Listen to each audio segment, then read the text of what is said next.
les gars, j'espère que vous allez bien. On se retrouve aujourd'hui pour une nouvelle vidéo. C'était pas prévu que je fasse cette vidéo, de base je vous avais dit la semaine dernière que je ferais une vidéo sur mes lectures du mois de janvier, de décembre, etc. Sauf que, en fait, j'ai beaucoup lu, du coup, plus ça avançait, plus j'avais de lectures à vous faire part et tout.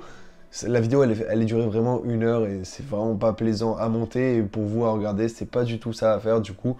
Sans doute que j'en parlerai dans mes achats manga ou quoi, mais là pour l'instant, c'est pas prévu. Autre chose qui n'était pas prévu non plus, c'est que j'allais voir le film de My Hero Academia au cinéma. Donc évidemment, j'y suis allé et j'ai beaucoup de choses à vous dire sur ce film qui m'a malheureusement pas du tout plu. Enfin, du moins pas du tout, j'exagère un peu, mais il y a eu beaucoup de choses qui m'ont déplu. Cette vidéo contient du spoil, donc si vous avez prévu bientôt de le revoir, bientôt de le voir ou bientôt d'attendre qu'il sorte en streaming, etc., ne regardez pas cette vidéo parce que voilà, vous allez être spoilé à peu près de tout.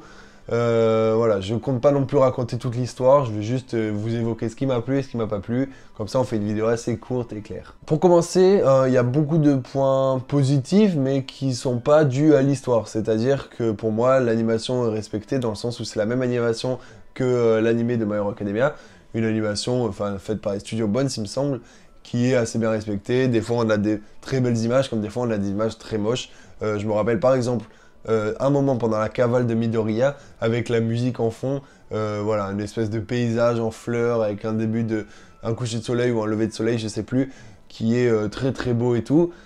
Et à la fois, des fois, comme par exemple le combat de Shoto sur la montagne contre l'hélicoptère, etc. On voit la glace, la terre et tout, tu sens qu'ils avaient du mal, du coup il y a des espèces de pâtés de couleurs. C'est pas du tout terrible là-dessus, mais voilà, c'est pas grave, on se dit que c'est pas non plus...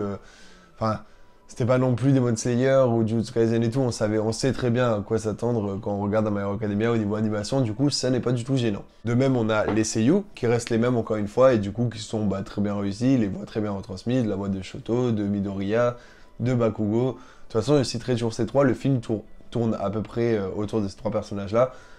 Enfin non, même de Roddy aussi. Enfin voilà, les voix sont très très bonnes, je les ai regardées en voix FR et honnêtement ça m'a pas du tout dérangé, au contraire c'était très agréable. Et de même pour la musique, la musique est toujours très très bonne, enfin l'ambiance est bien retransmise, du coup pendant la scène justement où je vous ai dit que l'animation était belle, on a aussi une belle musique, à la fin aussi on a une belle musique, et sinon pendant les combats etc. c'est assez dynamique au niveau son et au niveau visuel, du coup là-dessus rien à dire. Un point positif aussi que dont je pourrais vous faire part, mais qui n'est pas positif pour moi, mais c'est pas grave, moi je pense que pour la plupart il va l'être, c'est le fanservice abondant de ce film, c'est-à-dire que, voilà, on regarde ce film vraiment que pour le fanservice, c'est des techniques, des power-up des personnages, Bakugo et Midoriya qui donnent tout, qui explosent tout, qui lancent des techniques qu'on ne voit absolument pas dans le manga il me semble. Donc voilà, tout ça, ça fait plaisir, quand t'es un gros fan de My Hero Academia, tu peux être content en voyant ça, donc que ce soit Bakugo dans le combat devant la falaise là contre les deux mecs avec leur chaîne,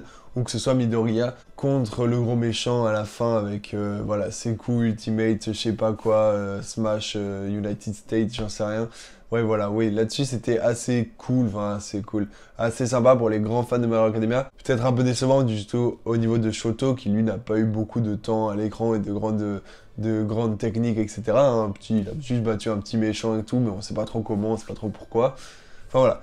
Là-dessus, c'était pas si mal. Genre, pour moi, je me rendais compte que ça me plaisait pas, mais que ça pouvait plaire à beaucoup d'entre vous. Là où ça va pas, c'est tout le reste. En fait, pour moi, il y a beaucoup de points négatifs, pardon, et c'est ça dont je vais vous faire part en grande majorité dans cette vidéo. Alors, le gros point négatif de ce film, pour moi, c'est qu'on a été pris pour des cons, genre.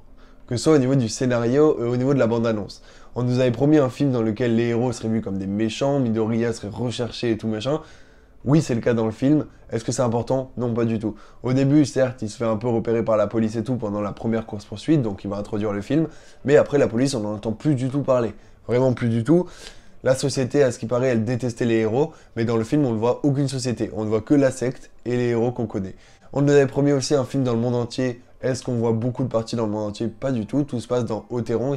Il me semble que c'est le pays inventé du film et tout. En France, on voit que quelques images. En Égypte aussi, aux États-Unis aussi, au Japon aussi. C'est vraiment très restreint là-dessus. On sait juste que voilà, c'est au niveau du monde entier. Mais tu me diras, on aurait fait une série pareille, mais avec juste des quartiers de Tokyo différents, ça aurait été la même. Honnêtement, on ne voit quasiment pas les autres parties du monde. là-dessus, c'était un peu décevant quand même. Là aussi, je trouve, on nous a pris pour un con, c'est le scénario qui est vraiment tiré par les cheveux, enfin, trop basique. Je parlerai là-dessus déjà du scénario de Global, donc une secte, un gros méchant, et un personnage secondaire qui a un lien avec la secte et le gros méchant. C'est exactement ce qui se passe. On le rencontre par hasard, finalement il nous guide vers la fin, on fait l'aventure avec lui et à la fin on se barre. C'est vraiment, là-dessus pas un point négatif, mais juste que c'est dommage, ça innove pas du tout. C'est vraiment comme les films de shonen basiques qu'on regarde depuis qu'on est petit.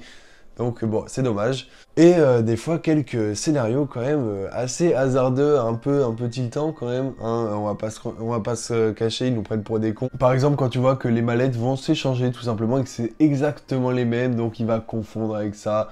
Voilà, enfin, tout truc comme ça. Après, moi, je suis vraiment rageux, du coup, là, je vais peut-être en énerver beaucoup de vous, mais voilà. Le truc des mallettes, pour moi, il est trop tiré par les cheveux. Le fait que la meuf, la Weeb, là, en cosplay d'Aro, elle les suit pendant 20 minutes, et que dès qu'Izuku, il va sous l'eau, elle arrête de les suivre, ça me saoule, alors qu'elle avait tout, enfin... Elle a tout fait, ils étaient sur un pont, elle était à 2 km, elle leur tirait des flèches dessus, dès qu'ils rentrent dans l'eau, elle arrête. Ils se noient, entre guillemets, et rejoignent une rive 20 km plus tard.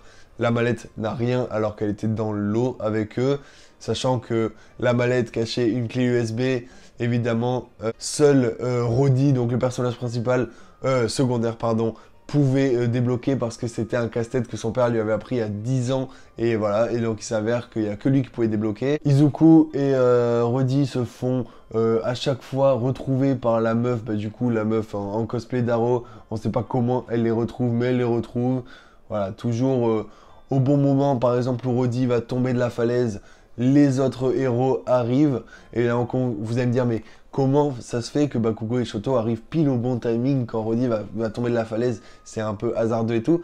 Et vous savez comment ils arrivent? Et bah parce que Midori Izuku leur a envoyé un message codé, hein, évidemment un message en 4 lignes, et le code c'était la première lettre des 4 lignes. Bon voilà. Là-dessus, je pense que la police n'aurait pas eu du tout de mal à déchiffrer le message, hein. C'est pas très dur, sachant que ça donne juste le nom du pays d'à côté d'Aoteron. Du coup, bon voilà, ils les ont retrouvés assez facilement. Enfin voilà, là-dessus, il y avait trop de coïncidences. Mais évidemment, là-dessus, ça s'arrête pas là, hein. Du coup, ils découvrent que la mallette cache une clé USB et une puce. Ils injectent la puce dans un ordinateur, il me semble. Et on voit à peu près, vraiment, une cinquantaine de dossiers Windows. Ils en ouvrent un, c'est pile le bon, et il s'avère que ça parle du père de Roddy, qui a ce qui paraît été un méchant, et finalement, comme on est dans My Hero Academia, dans My Hero Academia c'est méchant de ne pas être gentil, et ben en fait le papa il n'était pas méchant, justement, et du coup voilà, ça met encore plus Roddy dans l'histoire, hein, mais bon ça, on n'y peut rien, ça c'est le scénario, il fallait bien un truc comme ça et tout, mais voilà, c'est vrai qu'ils ouvrent directement le bon document, le document leur donne la réponse, on sait maintenant que la clé USB elle sert à désactiver toutes les bombes du monde entier. En plus de ne pas être charismatique, le méchant de l'histoire, donc l'homme tout en bleu, hein, qui a un flow négatif, donc c'est-à-dire que c'est le méchant le moins charismatique que j'ai vu dans les mangas depuis 20 ans, même si j'ai que 18 ans. C'est le méchant le moins charismatique. Celui d'avant c'était Don Krieg, maintenant voilà, il lui a pris la première place. C'est pas mal, au moins un palmarès à son actif.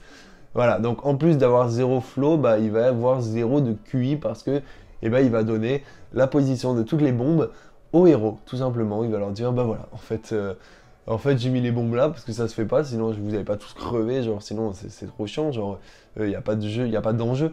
Vous allez me dire, mais Kuremanga, tu es bête, il donne ça pour piéger les héros. Comme ça les héros ils meurent encore plus facilement. Non, mais déjà, je pense que quand tu élabores un plan aussi gros, d'une aussi grande ampleur, tu fais attention à ne pas montrer que 20 bombes sur 21 endroits, tu vois, comme ça. D'ailleurs, du coup, directement, Bakugo va se dire, bah en fait, je suis con, mais il est con, quoi, mais genre, il est là, quoi, l'emplacement final. Voilà, donc on arrive à 1 heure du film, les héros savent où est l'emplacement final, tout ça parce que le méchant a 0 de QI. Évidemment, on voit l'emplacement. Il s'avère que Roddy sait conduire un avion. C'est vrai que c'est assez commun. Moi, j'ai plusieurs amis. Je pense que si je les invite à un moment à un aérodrome et tout, ils sauront conduire un avion. Ça ne choque absolument personne. Ils vont les déposer dans la base ennemie, du coup, où on va avoir des ennemis assez puissants avec des haltères. On ne sait pas d'où ils viennent du tout, hein. De base, on était dans une secte sans haltères. Déjà, on les accueille avec des AK-47 et tout. Tu sais pas d'où ça vient. On est dans My Hero Academia. Je sais même plus dans quel manga on était. En tout cas, Bakugo se retrouve contre des mecs avec des haltères archi forts, Shoto aussi. On sait pas d'où ils arrivent, on sait juste qu'à ce qui paraît, ils sont là pour se mettre à l'abri, etc. Voilà, c'est chiant, aucun ennemi n'est vraiment détaillé, donc que ce soit la meuf qui lance des flèches, les mecs à la fin du film. Voilà, aucun ennemi nous est présenté, on a zéro background, zéro rien du tout, on a l'impression que la secte elle vient d'apparaître et elle va disparaître à partir du moment où le méchant va mourir. C'est aberrant. Midoriya, lui, rejoint le gros méchant. Il lui donne un coup, il comprend que le méchant renvoie ses coups, il va lui en donner 20, comme ça il va se reprendre 20, il a pas trop compris le principe. Et puis finalement il va se dire, mais en fait je suis con, il faut taper fort. Et du coup il va sortir une technique ultime dans laquelle il va taper dans le vide un peu, on aurait dit un peu un jeu mobile, etc. Et voilà, il va lui mettre un gros point, et au même moment, bah, du coup, Roddy avait réussi à passer le méchant, voilà, donc il s'était pris un laser, donc il était un peu KO. C'est vrai qu'il va, entre guillemets, mourir à la façon des Masha, à 2 cm du système pour le désactiver. Voilà, donc au même moment, Midoriya va réussir à battre le méchant. Au moment où il va aller désactiver le système, il reste 5 secondes, et là je me suis dit, non. Ils vont pas nous faire le truc du va mettre la clé USB alors qu'il va rester genre 0,5 secondes, 1 seconde, c'est pas possible. Et en fait, non, ils ont été plus malins que ça parce qu'en fait l'alter de Roddy, c'était entre guillemets un oiseau qui respectait sa volonté. Et du coup, quand Midoriya rentre dans la pièce, la clé USB est mise dans le système grâce à l'oiseau. Mais il reste quand même que 5 secondes hein, sur une dizaine d'heures, il me semble. Voilà, il reste 5 secondes, bah voilà. C'est assez short, mais c'est vrai que c'est encore une fois le hasard.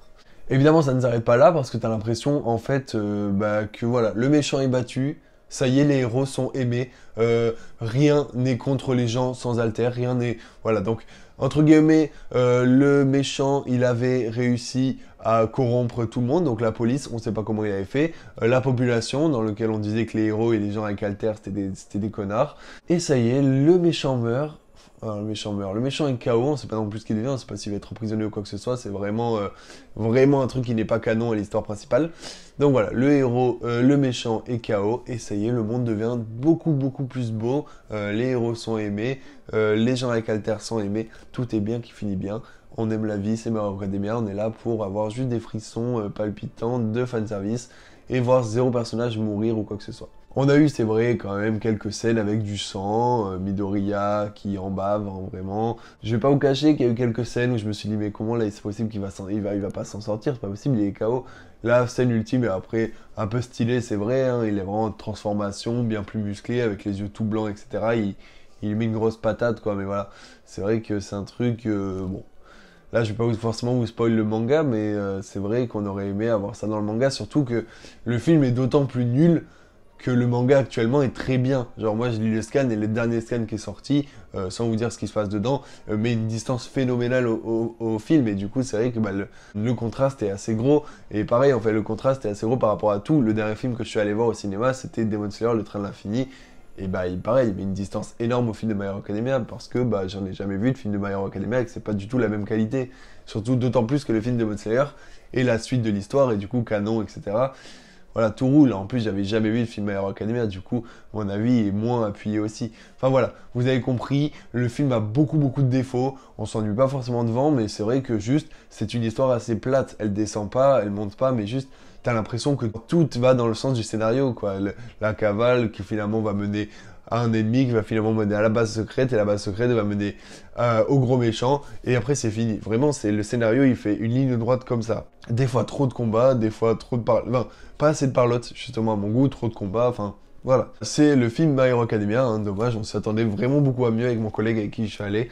On a été un peu déçus sans s'attendre forcément à grand chose, du coup, voilà, c'est tout. N'hésitez pas quand même à me dire, vous, ce que vous en avez pensé du film, ou du moins, si vous n'êtes pas d'accord sur certains trucs avec moi, ou si vous êtes d'accord, hein, dites-moi. Moi, ça me fait plaisir. En attendant, voilà, c'est tout ce que j'avais à vous dire. On se retrouve la semaine prochaine pour une petite vidéo aussi. Voilà, merci beaucoup, ciao!